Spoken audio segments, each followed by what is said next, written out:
Thank you very much. We appreciate it. We are having a meeting today. We actually had a much larger group than this. This is the finals. But we discussed many things. One of them, obviously, was North Korea. We discussed Venezuela. We discussed Afghanistan and the Middle East generally. We had some very good meetings, some very good ideas, very good thoughts, and a lot of decisions were made. This was a very important day, actually. Made a lot of decisions. With that, if you have any questions, yes? Did you make any decision on Afghanistan, whether to add additional? Yeah, we're getting close. We're getting very close. It's a very big decision for me. I took over a mess, and we're going to make it a lot less messy. But that has been a place, 17 years, our longest war, as I read in one of your columns. And frankly, it's going to be a decision that's going to be made very soon. And do you have full confidence in your national security advisor? Yes, I do. General McMaster? Yeah, absolutely. He's our friend. He's my friend, and he's a very talented man. I like him, and I respect him. Sir, why did you decide to announce the transgender ban reversal a couple of weeks ago? Are you betraying a community that you pledged to support? No. Look, I have great respect for the community. I think I have great support, or I've had great support from that community. I got a lot of votes. But the transgender, the military is working on it now. They're doing the work. It's been a very difficult situation. And I think I'm doing a lot of people a favor by coming out and just saying it. As you know, it's been a very complicated issue for the military. It's been a very confusing issue for the military, and I think I'm doing the military a great favor. Mr. President, do you have any response to the Russian president expelling 755 workers from our embassy? No, I want to thank him because we're trying to cut down on payroll, and as far as I'm concerned, I'm very thankful that he let go of a large number of people because now we have a smaller payroll. There's no real reason for them to go back. So I greatly appreciate the fact that they've been able to cut our payroll for the United States. We'll save a lot of money. Mr. President, was it appropriate for the FBI to raid the home of Paul Manafort pre-dawn? I thought it was a very, very strong signal or whatever. I know Mr. Manafort. I haven't spoken to him in a long time, but I know him. He was with the campaign, as you know, for a very short period of time, relatively short period of time, but I've always known him to be a good man. I thought it was a very, they do that very seldom. So I was surprised to see it. I was very, very surprised to see it. Have you spoken We to the haven't FBI really been director involved. about it? Excuse me? Have you spoken to the FBI director about it, or the? No, I have Attorney not. General? I have not. But to do that early in the morning, whether or not it was appropriate, you'd have to ask them. I've always found Paul Manafort to be a very decent man. And he's like a lot of other people, probably makes consultant fees from all over the place. Who knows? I don't know. But I thought that was a very, that was pretty tough stuff. Mr. President, To wake him up, perhaps his family was there. I think that's pretty tough stuff. Mr. President, speaking of the Attorney General, how would you categorize your relationship currently with Attorney General Sessions? Have you guys spoken about some of the differences you've had in the past? It's fine. It is what it is. It's fine. He's working hard on the border. I'm very proud of what we've done on the border. I'm very proud of General Kelly, what he's done on the border. One of the reasons he's my chief of staff right now is because he did such an outstanding job at the border. We're down 78%. Nobody thought that would be, I mean, in the old days with other administrations, if you were down 1%, that was considered a big thing. We're down 78% at the border, and nobody thought that was possible. So I'm very proud of General Kelly. He's now chief of staff. At the same time, I'm very proud of what we've done over the last 6 months between Supreme Court, between tremendous amounts of legislation that's been passed. You know, we had 42 to 48 bills passed. I'm not talking about just executive orders. I'm talking about bills passed. We had massive executive orders. We got rid of record-setting amounts of regulations, and a lot of it is statutory where it's a 90-day period, then you have to wait, then it's another 90-day period, you have to wait 30 days. Much more is coming out. And I believe in regulation. You have to have some regulation, but we're going to have a small percentage of regulation compared to what we have. And I think that's why you see business enthusiasm's the highest it's been in 18 years, why unemployment is the lowest it's been in 18 years. I mean, the unemployment rate just came out. It's the lowest it's been in 18 years. And with that being said, we have companies moving into the United States, whether it's Foxconn, you saw the two large auto companies moving back. Probably they'll go to Michigan, but they're negotiating with various states. We have done a lot in a short period of time, so I'm very proud of it. I think that General Kelly is going to be a fantastic chief of staff, however. Mr. President, are you going to increase the U.S. military presence in Asia? We are going to look at what's happening in Asia. We're looking at it right now. We're constantly looking at it. I don't like to signal what I'm going to be doing, but we are certainly looking at it. And obviously, we're spending a lot of time looking at, in particular, North Korea. And we are preparing for many different alternative events at North Korea. If he has disrespected our country greatly, he has said things that are horrific. And with me, he's not getting away with it. He got away with it for a long time between him and his family. He's not getting away with it. It's a whole new ballgame. And he's not going to be saying those things, and he's certainly not going to be doing those things. I read about we're in Guam by August 15th. Let's see what he does with Guam. He does something in Guam, it will be an event the likes of which nobody's seen before, what will happen in North Korea. And when you say that, what do you mean? You'll see. You'll see. And he'll see. Is that a He dare? will see. It's not a dare. It's a statement. Has nothing to do with dare. That's a statement. He's not going to go around threatening Guam, and he's not going to threaten the United States, and he's not going to threaten Japan, and he's not going to threaten South Korea. No, that's not a dare, as you say. That is a statement of fact. Mr. President, can you talk about the nuclear posture and what your priorities are there? Yeah, nuclear to me, number one, I would like to de-nuke the world. I know that President Obama said global warming is the biggest threat. I totally disagree. I say that it's a simple one. Nuclear is our greatest threat worldwide. Not even a question, not even close. So I'd like to de-nuke the world. I would like Russia and the United States and China and Pakistan and many other countries that have nuclear weapons, get rid of them. But until such time as they do, we will be the most powerful nuclear nation on earth by far. The first order I gave to my generals, as you know, Mike, my first order was I want our nuclear arsenal to be the biggest and the finest in the world. And we spent a lot of money, a lot of time, and a lot of effort. And it's in tip-top shape and getting better and getting stronger. And until such time as this scourge disappears, we will be so much better and so much stronger than anybody else. And nobody, including North Korea, is going to be threatening us with anything. Sir, what specifically have you changed in the nuclear arsenal? And the reason I ask is that a lot of experts yesterday, in response to your tweet, said that modernizing the arsenal takes many years. It can't be done in 6 months. It's a long process that's only just begun. We've done a lot of modernization, but we've done a lot of renovation. And we have it now in very, very good shape. And it will be in much better shape over the next 6 months to a year. Mr. President, It's a very important thing. Actually, it was the first. Military is very important to me. As you know, I did extremely well with the military vote, Mike and I. But my first order was we have to do the military, but before we do the military per se, we're going to do the nuclear. And we are in very strong shape. We are going to be increasing our budget by many billions of dollars because of North Korea and other reasons having to do with the anti-missile.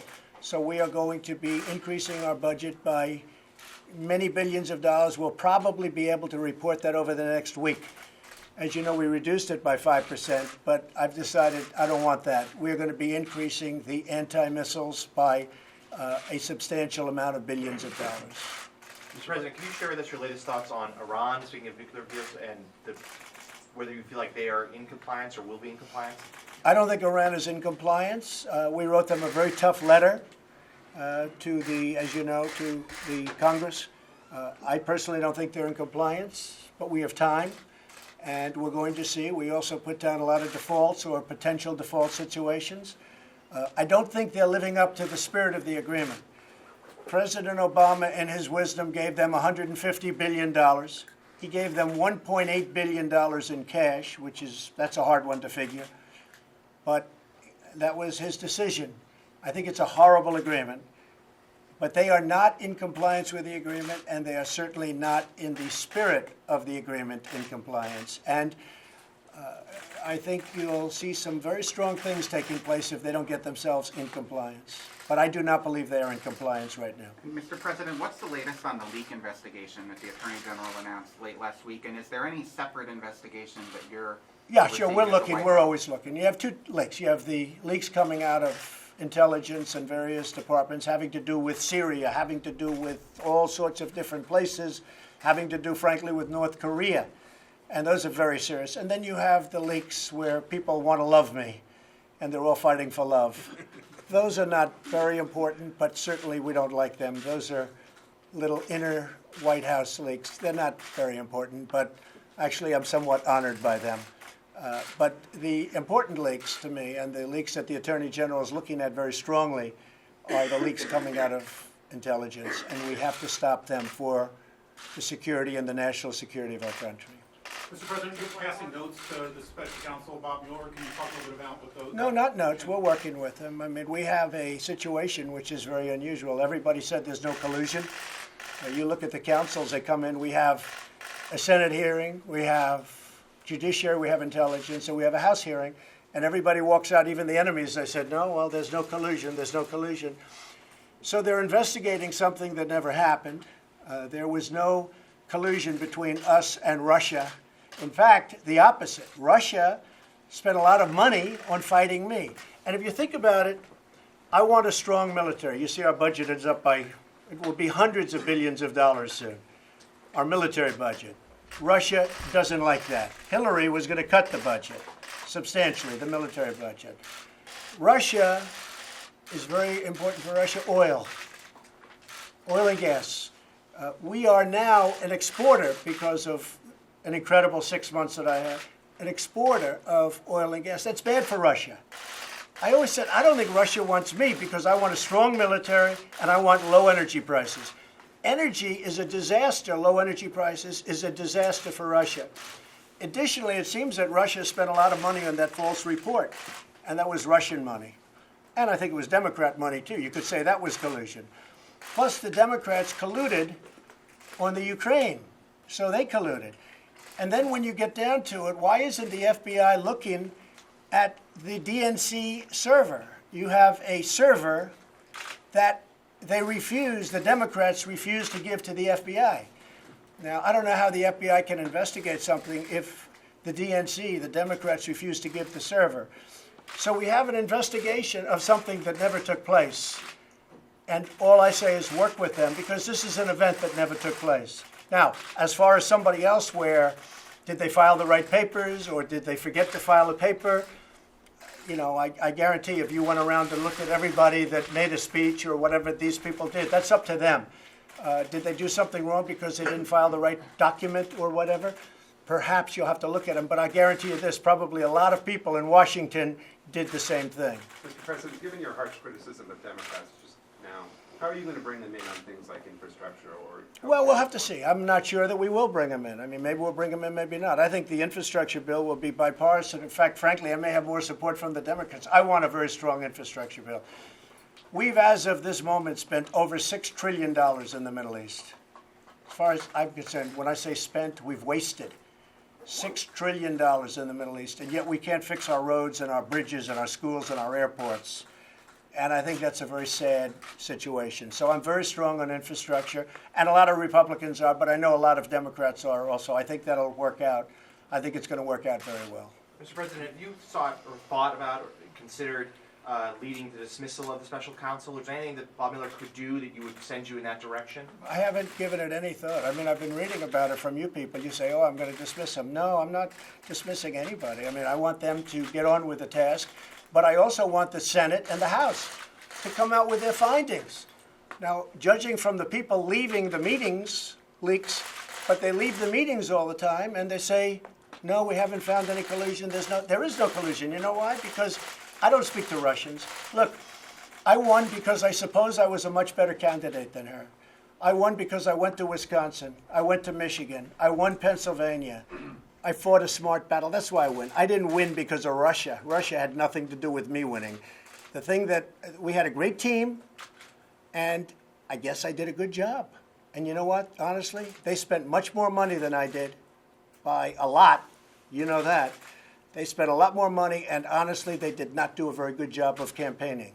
And one more question about Senate Leader McConnell. You talked about him outside a little bit earlier, but have you reached out to him since your phone call yesterday? No. And have you given any consideration to asking his wife, your transportation secretary, to help bridge whatever? Elaine is doing a dividing very you guys? good job. We're very proud of Elaine as Secretary of Transportation. As you know, as you said, Mitch's wife. She's doing a very, very good job. I'm very disappointed in Mitch. But if he gets these bills passed, I'll be very happy with it, and I'll be the first to admit it. But honestly, repeal and replace of Obamacare should have taken place. And it should have been on my desk virtually the first week that I was there or the first day that I was there. I've been hearing about it for 7 years. So repeal and replace should have taken place. The tax bill, tax cuts, tax reform, hopefully they get that done. I hope they get it done. And the other thing would be the infrastructure bill. In addition to that, you know, we've passed a lot of things. We've passed accountability with the VA. We've passed a lot. We're doing a lot of great work at the VA. And we're doing a lot of great work all over. You look at what's happening with the coal industry, where they're putting on. I mean, I looked at West Virginia the other day. I was in West Virginia making a speech, and they are doing great as a state. The great governor of West Virginia, Jim, who you saw, he just became a Republican. He left. It's the first time in many, many years that a thing like that's happened. He just left the Democratic Party, and he became a Republican, which was a great moment. Hasn't happened in many years. So we're very, very happy with what's happened. We think it's been an incredible 6 months. We've done, a lot of record-setting business. It's incredible. You look at what's going on with the economy, and to me, very important, you look at the enthusiasm of businesses. You look at companies moving back in. You just saw on Friday the 2 big car companies that are coming in. You saw last week Foxconn. They make the Apple iPhones. They make all of the desktop. They're the biggest in the world. They're coming into Wisconsin with an unbelievable plant like we've never seen before. And I actually said to Tim Cook of Apple, I said, Tim, I won't consider myself successful as president unless I see you start building those big, beautiful plants that you have all over China. You start building them in the United States. And he's going to do that. Mr. President, you were critical of the intelligence in the run-up to the Iraq War. Should we trust the intelligence now we're hearing about North Korea? Well, it's different intelligence. I have Mike Pompeo. I have great confidence in him. That doesn't mean I had confidence in his predecessor, okay? Which I didn't, actually. all the intelligence Although he is did say good things about me. He did say he had no information or know anything on collusion. So I shouldn't maybe say that, but I will say it. But I have tremendous confidence in Mike Pompeo. Dan Coates, fantastic. I mean, we have people. I think your new head of the FBI is going to be, I think I've done a great service for this country. I think that Christopher will do a fantastic job as the head of the FBI. So, look, nobody has greater respect for intelligence than Donald Trump. But you have to have the right leaders. I think we have great leaders right now. And, you can look at the intelligence over the years. It was intelligence that got people to make one of the worst decisions ever made in the history of our country going into Iraq. Because they said there were no weapons. You look at it. It ended up being there were no weapons of mass destruction. They said, if you listen to them, weapons of mass destruction were all over the place. But they were not there. That was intelligence. I have great respect for intelligence as led by the people that I have in charge now. We have great people, and I think it's going to lead us to tremendous victories, and that's what we need. What is that intelligence telling you about North Korea and the nuclear? It's telling me a lot of things, but you'll probably find out about it before anybody else, right? Well, tell us, yeah. With your leaks. We got to stop the leaks. The leaks are very dangerous for our country. But no, I have great respect for the intelligence community, and I think with the leadership we have right now, hopefully it'll be a very, very successful 8 years for this country, and then after that we'll continue onward. But we have a lot of things we have to straighten out. You have the Middle East. You have North Korea. We have a lot of places of tremendous conflict and tremendous danger for this country. I will say, getting the 15-0 vote at the United Nations from the Security Council the other day, that's something that very few presidents would have been able to get. And I have great respect for the fact that China and Russia went along with it. That was a tremendous day for the United States. I think it'll have a strong impact on North Korea. I don't know that it'll be the end all, but I think it'll be I think it'll have a big impact on North Korea and what they're doing. Thank you all very much. Thank you. Thank you very much. Thank you. Appreciate it. Thanks.